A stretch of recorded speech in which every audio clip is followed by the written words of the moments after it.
So yeah, international education wasn't something that I thought I would be getting into when I started my career. I studied psychology, All right.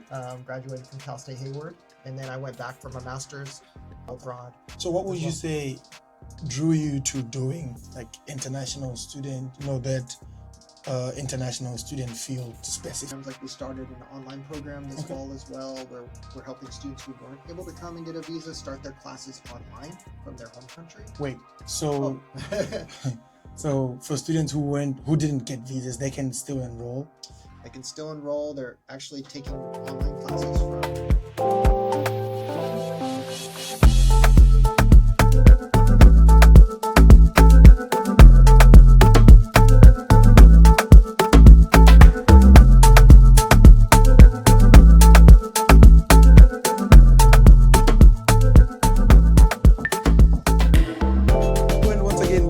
Global Voices Unplugged, your all international student podcast show. This is where we talk all things international student. We talk student lifestyle, student opportunities, student enjoyment, and everything else that comes with being an international student. And we are so honored today. Joining us in studio, we have the director of the DVC's International Student Office, Mr.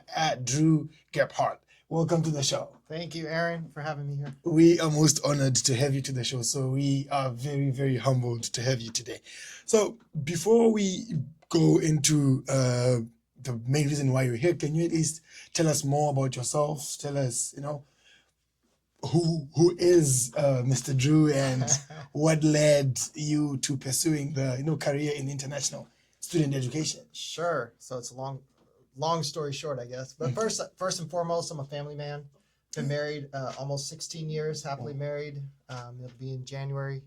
I have two daughters, a 10-year-old and a 4-year-old. So that's my life and outside of work. All right. But I've been in education for almost 18 years now. Ooh, and all of it within international education. I've led study abroad programs to different countries. I started off actually as a student worker. Oh, nice. At the Peralta Community College District is where I started off. I was there for almost 15 years. And now I've been at Diablo Valley College as the director of the International Student Office for 3 years now.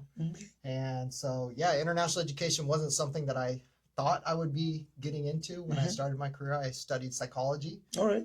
Graduated from Cal State Hayward. And then I went back for my master's and got a master's in educational leadership. That was in 2015, I believe, so 10 years ago now. That's a long time. Hard to believe I that know, it's been that long. Time flies, yeah. But education is something that's been in my family. My mom was a special ed teacher, and so education, I guess, it's always been in my blood. It's always been in the field. All right. And so yeah, I've enjoyed it and sort of worked my way through my career to be first a student worker and then an international student support specialist, helping students with their F1 visas and doing activities and events for students. And then I got a little bit more into the study abroad part where I was helping local students go and travel abroad. So what would you say drew you to doing like international student, that international student field specifically? Well, to be honest, I didn't know that it was a field. Specifically when I started it. I was playing basketball. Basketball is one of my so you play passions. basketball? I love basketball. Nice. And I was playing basketball with someone and his son. I was playing basketball with a guy and his son was there and we were playing. And then afterwards I was talking to his dad and he was like, so what are you doing? I was like, well, I'm just about to graduate from college. And he goes, why don't you come into my office and we'll talk and I might have something for you. And so he ended up being the Associate Vice Chancellor of International Education for the district. Right. And so it really was just, I met someone. It was through someone else. I met someone that introduced me to this field.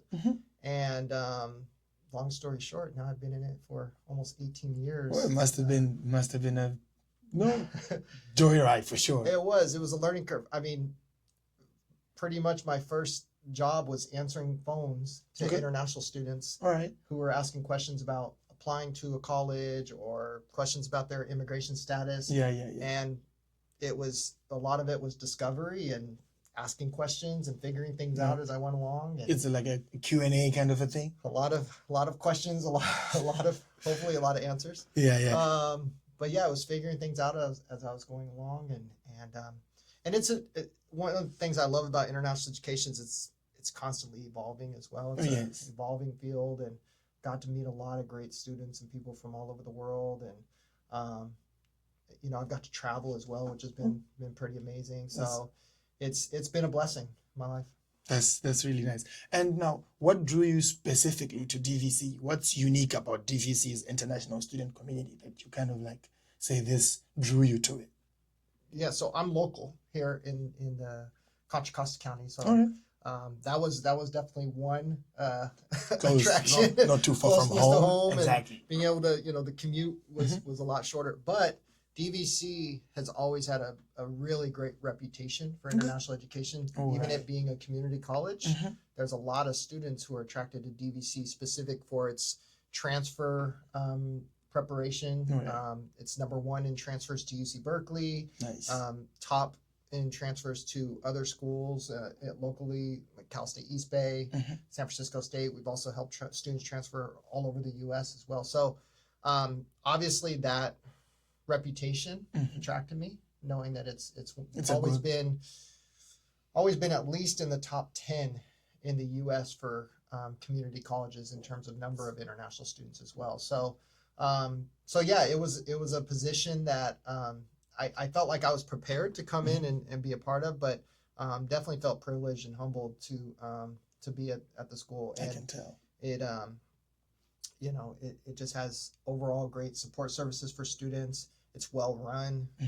It's a beautiful campus as well. Of course, it's a beautiful place. I know. mean, it has its own lake. Exactly, I know. It's really good. It's just a beautiful, safe, nice area.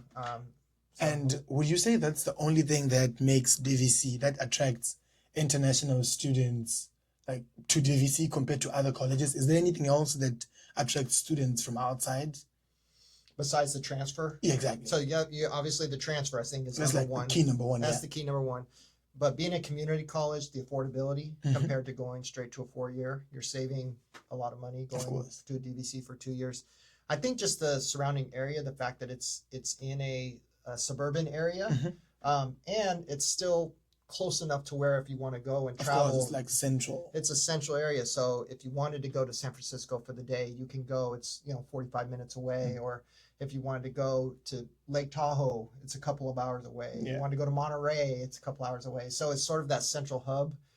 The Bay Area, I've lived in the Bay Area my whole life. I don't think I'll ever live. So the weather, beautiful. Yeah, the weather's beautiful, that's for sure. It gets a little hot in the summer, but overall it's wonderful weather. The facilities are really nice.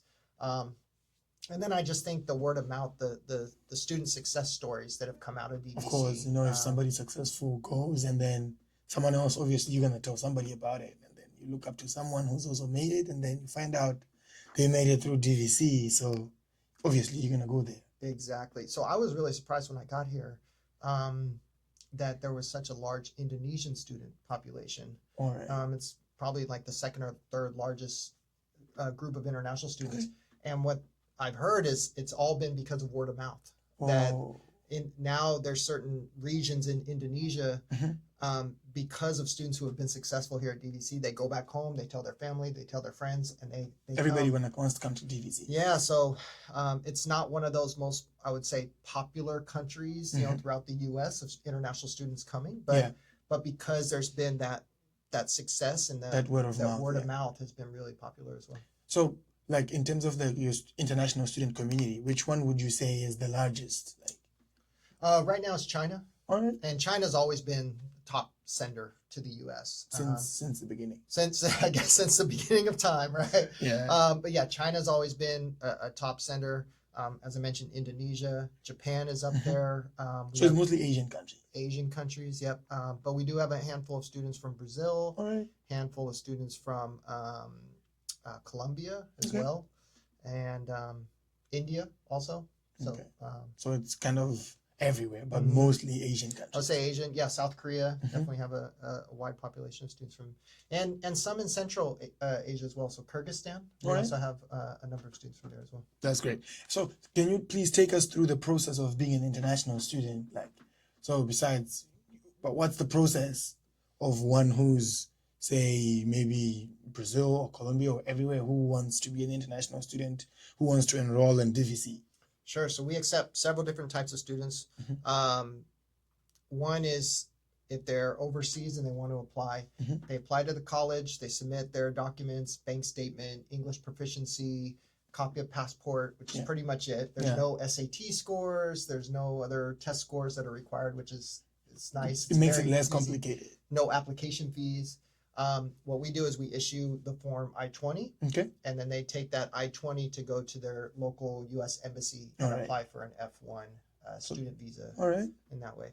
If they're already in the U.S. and they're here on another visa type, like a Mhm. tourist visa Yeah, or a yeah, yeah. J1, they can also apply to change their status to an F1 if they're already here. In So the they US. you just apply and then you apply for the changing of the visa and then they change it.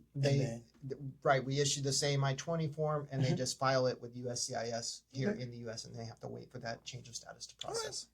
All right, that's good. So what are some of the biggest challenges that international students have came with to your office, and how has your office helped to address those issues?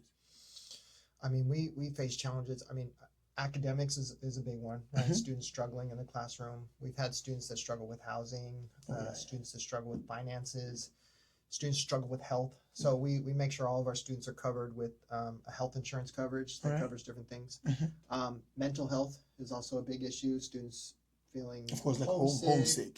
culture shock, That's a those big one. those types of things, or Mhm. even struggling with anxiety, depression, or different things. So when we come, we have counselors that they can meet with. We have Mhm. mental health counselors and other support services for them, other basic needs. Alright. But yeah, the family issues, things that are going back home. Yeah. And sometimes it's just the expectations, maybe just moving to a new. I'm sure. Of course, What can I ask have you? experience. What was your biggest? I wouldn't say challenge, but maybe something that surprised you when you came. No, for me, the environment, the way the environment is so different compared to where I come from, especially I want to say, like, so what I noticed is when I came to the US, it's different because here almost everybody kind of does their own thing in a way. They be like, how do I put it? Everybody kind of focuses on what they're doing at that time. It's different compared to back home in South Africa because it's a community, right? So you kind of know who's that, who's this, who's that, who's this. So when you come into this new space, you don't know everyone. You kind of trying to make friends. You don't know how to do it. So it's been a bumpy ride, but You're more on your own. Exactly. Here versus there, you have more support. Well, obviously, you have your family, your Yeah. friends.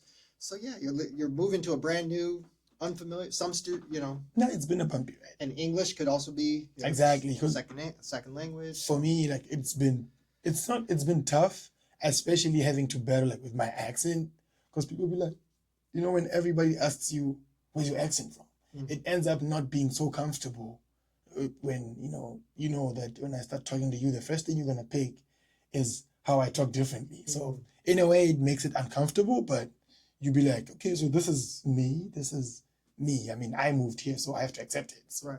you kind of have to accept it, and then you familiarize yourself with the lifestyle here, the food, and everything that comes with it. Right. Mhm. Right. So you talk about like the cultural shock. I want to ask also that how does your office help in terms of connecting, like the cultural connection for international students who came from outside with the host students, like students who are actually American citizens, and how do you help with that cultural connection between the two? That's a great question. So we do a pre-arrival workshop, getting to know you. So we have a Zoom webinar that we host for students to get familiarized and get help with registering for classes and understanding, what the living environment's going to be when they Yeah. come here. Sort of get those things out of the way before they come. But we have a big check-in day when they come, so a welcome day where we invite the different clubs. DVC has, I want to say, over 80 clubs on campus. Okay. So that's another great thing about the campus. It's very active. The student leadership is awesome. So students who want to get involved, they do get involved, and there's opportunities. So student clubs, we do different events and activities through our office. We do different check-in and connects. We do social mixers. We do events with the International Student Club, Halloween parties, or other social gatherings. We're hosting a UC Berkeley tour for international students as well. Okay. So we do a lot of events and activities, and we just keep an open door as well, so that students who are struggling, they know that they can come to us. We also do a proactive approach with our counselors to make sure that they reach out to students who might be struggling or need help as well. But yeah, I would say the clubs are very big. a big aspect of students getting involved. That's great. And sometimes sports as well. So we have international students who come and they play on the basketball team or baseball team.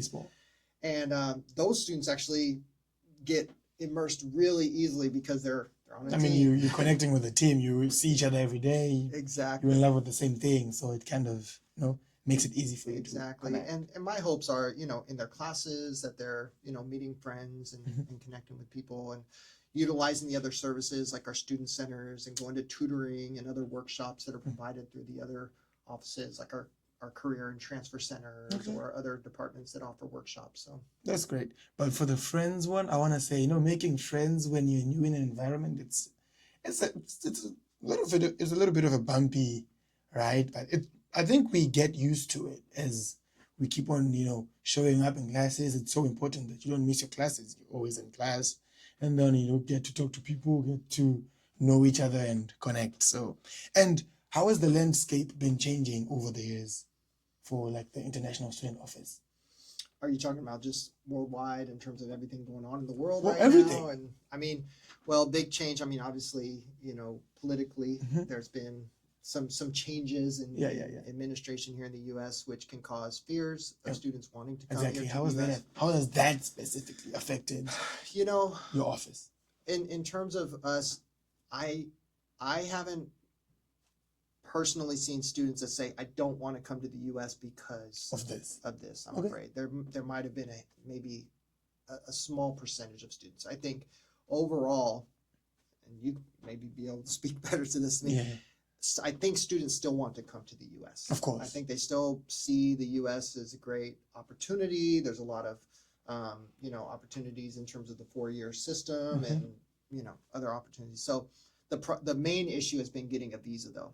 And there were a few months, I think from May or April through June, where visa appointments were shut down worldwide. Worldwide, I remember, And so students who wanted to come for the fall just were not able to get a visa appointment. Okay. So what we're seeing now is actually we have a fall bridge program that starts in October. Okay. And then we have our spring program that starts in January.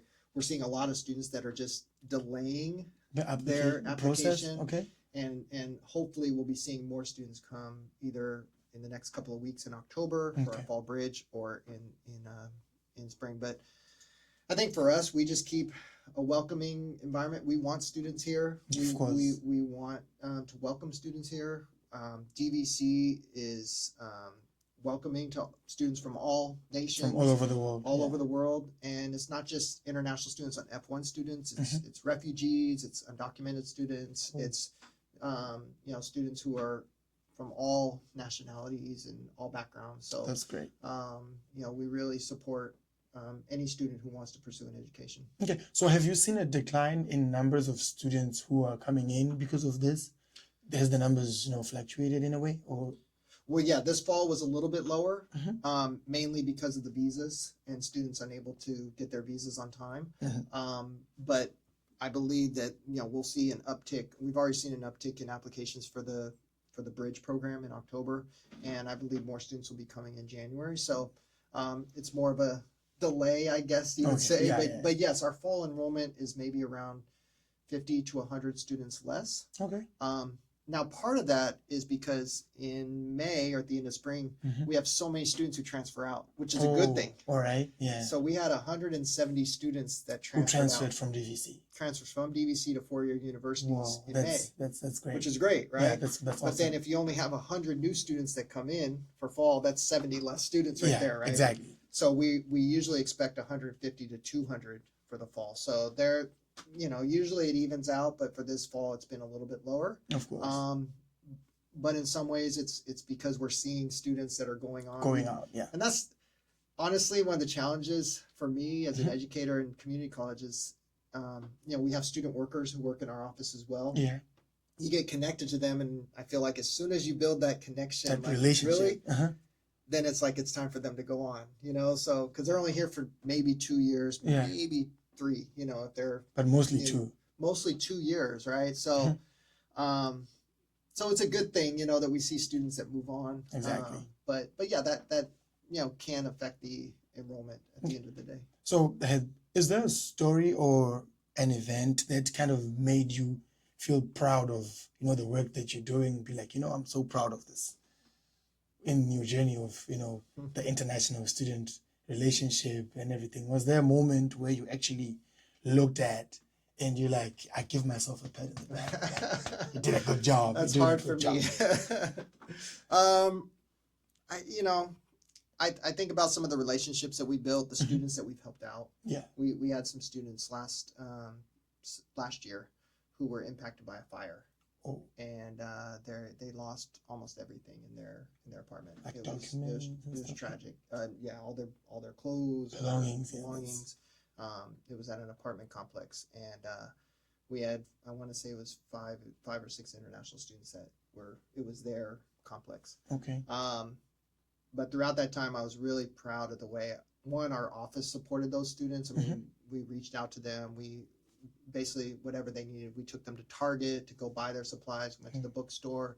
We worked with their instructors to make sure that they were taken care of, and then we just basically brought them in and I remember sitting down with the different students, with them and our staff, and just seeing how they were doing, how we can help them and support them, and now to see that they're still here, they're being successful, they're back on their feet, because that's just a really, I can't even imagine, going through something losing like that. everything and you're far from home. And all that. It's complete trauma. So in a sad sort of way, I was really proud of the way our office, stepped up for those students and helped them out. And but that was, that was one situation. But I don't know.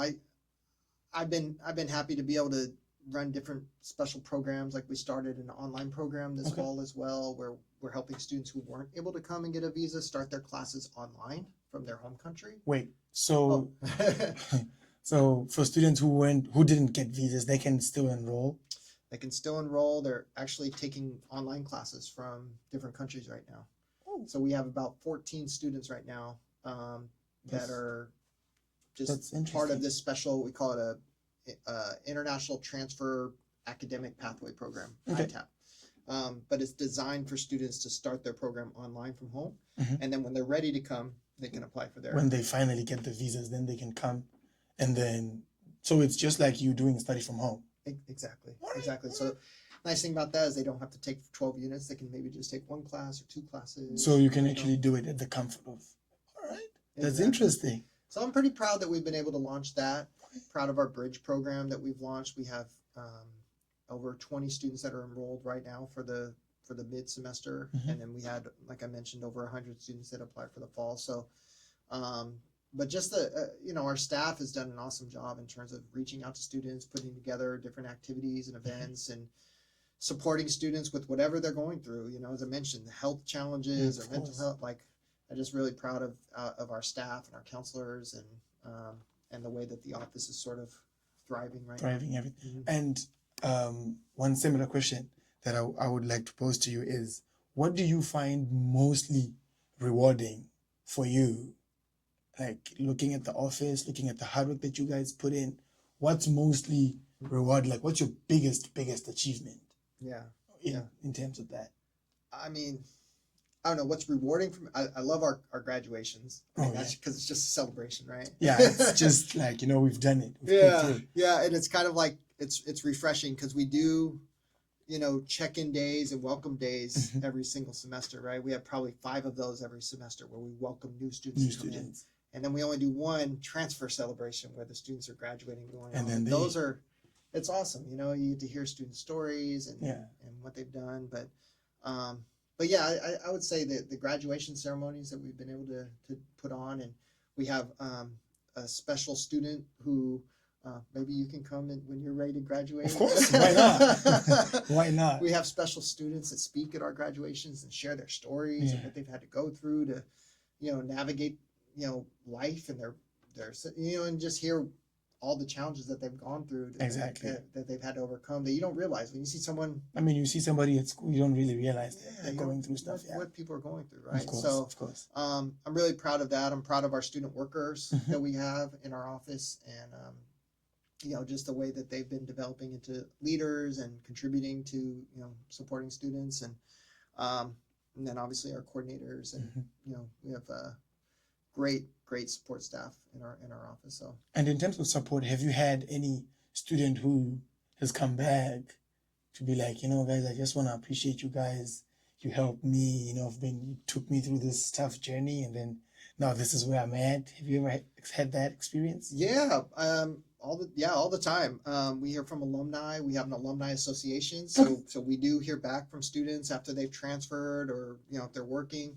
We actually have one student who transferred to UC Berkeley and then reached out to us and said, "Hey, I want to help out. Is there something that I can be a part of?" And we had a transfer fair where UC Berkeley was coming to the transfer fair, and that student was actually able to come and be a part of the transfer fair and share their story. We're doing a UC Berkeley tour in a week, and at UC Berkeley at the iHouse, we're going to have some of our alumni there that are going to share their stories. They're current students at UC Berkeley. So yeah, that's one thing that's been it's I guess, I don't know, give and take is the right word, but it's like when you invest and you build and you help people to grow, like you realize, wow, they do appreciate it. They do want to come back and give back. They look back into it, and then of course. And then if you could design, say, a perfect support system, like if you were given an opportunity to be like, okay, so we want to give you this opportunity, can you design the perfect support system for international students, current international students, and upcoming international students? How would the system be like? How would that system work? Like, what would you do? Just take all barriers away, removing all barriers. Okay. I mean everything from start to finish, I guess. Application process would be easier. All right. Admissions, which I feel like we do a really good job. We just started a new application process, but everything from applying to the college, registering, transferring out and applying to four-year universities, being involved with our office, having a system where students can check in,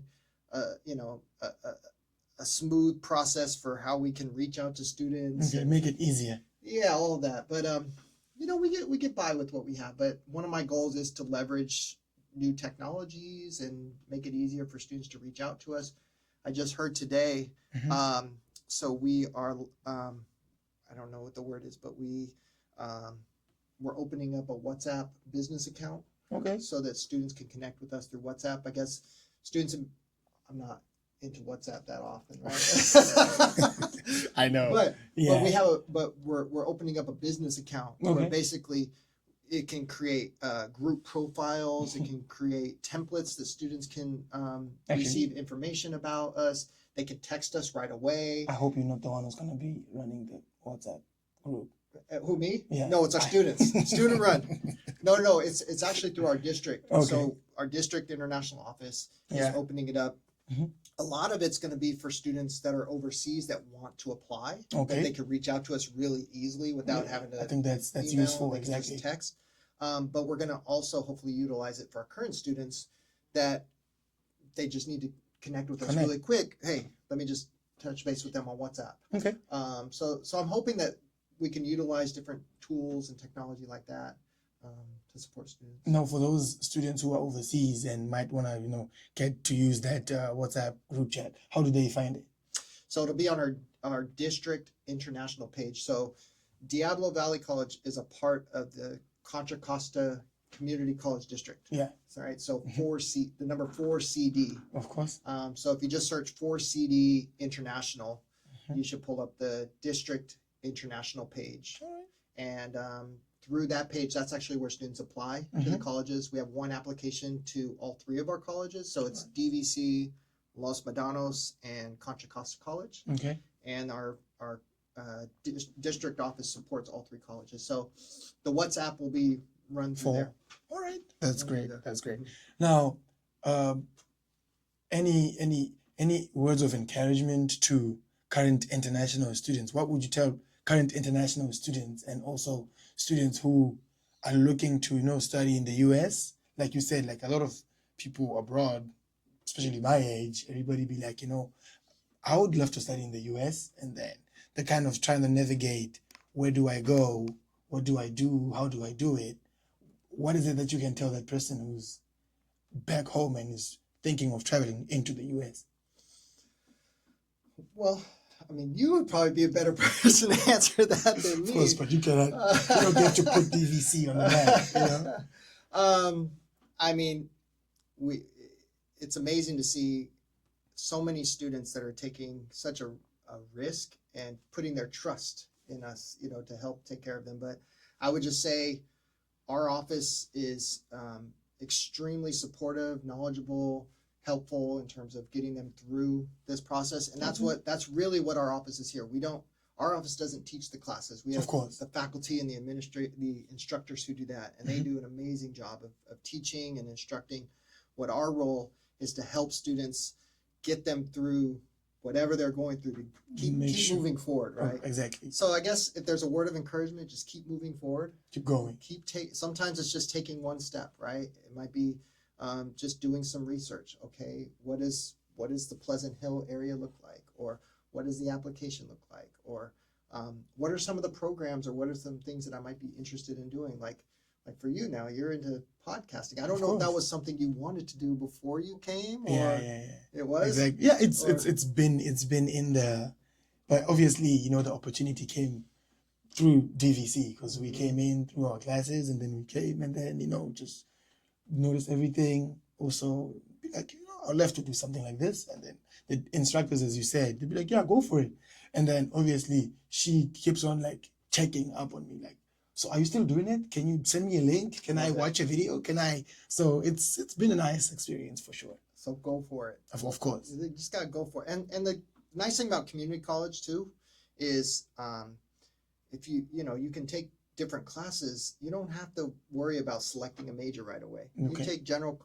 I mean, that's what I went to community college, and I didn't know what I wanted to do. I tried different things. I tried criminal justice classes. I took psychology. Psychology is where I ended up going in that direction, just because I enjoyed learning about people and how people think. So more manipulative, kind of trying to get to know how to talk to people and the social aspect, or just how the brain works and how different things work. But again, I think it was I just went for it, right? Yes, just go for it. Just go for it. Do it. Just try it out, and hey, so we have students who come for 1 year or 1 semester, and they go, I've got to go back home, or things aren't working out for me, and that's totally fine. That's too, totally right? okay. Yeah, it's totally okay. Or students go, I need to move someplace else, or this isn't working out. I discovered something else. Yeah, and that's totally cool, right? Like so, that's the thing. Like you try something, if it doesn't work out, then it's everything is a learning experience. Of course, indeed. So we want to thank you so much for joining us today. So that brings us to the end of our questions.